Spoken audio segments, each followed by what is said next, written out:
Admiral. She knew in her heart it was a mistake, but she'd been laid off and needed the cash, and her memories of the strikers were mostly on the favorable side. So when Mrs. Stryker called, "Gretchen? This is Gretchen? Mrs. Stryker?" She'd said yes. She'd love to come over and hear what they had to say. First, though, she had to listen to her car cough as she drove across town. Fuel pump.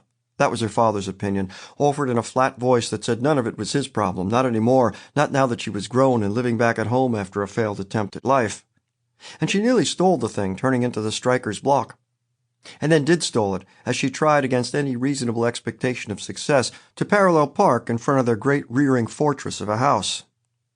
It felt strange punching in the code at the gate and seeing how things were different and the same, how the trees had grown while the flower beds remained in a state of suspended animation, everything in perpetual bloom and clipped to within a millimeter of perfection.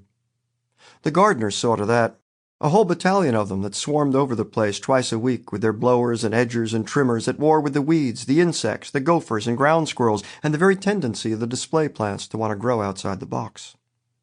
At least that was how she remembered it. The gardeners.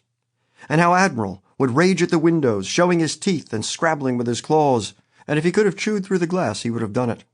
"That's right, boy," she'd say. "That's right. Don't let those bad men steal all your dead leaves and dirt. You go, boy, you go. That's right." She rang the bell at the front door, and it wasn't Mrs. Stryker who answered it, but another version of herself in a white maid's apron and a little white maid's cap perched atop her head, and she was so surprised she had to double clutch to keep from dropping her purse. A woman of color does not clean house. That was what her mother always told her, and it had become a kind of mantra when she was growing up, a way of reinforcing core values, of promoting education and the life of the mind. But she couldn't help wondering how much higher a dog-sitter was on the socio-economic scale than a maid, or a sous chef, waitress, aerobics instructor, ticket puncher, and tortilla maker, all of which she'd been at one time or another. About the only thing she hadn't tried was leech gathering. There was a poem on the subject in her college text by William Wordsworth, the poet of daffodils and leeches, and she could summon it up whenever she needed a good laugh. She developed a quick picture of an old long-nosed white man rolling up his pant legs and wading into the murk, then squeezed out a miniature smile and said, "Hi, I'm Nisha. I came to see Mrs. Stryker. And Mr. Stryker?" The maid, she wasn't much older than Nisha herself, with a placid expression that might have been described as self-satisfied or just plain vacant, held open the door.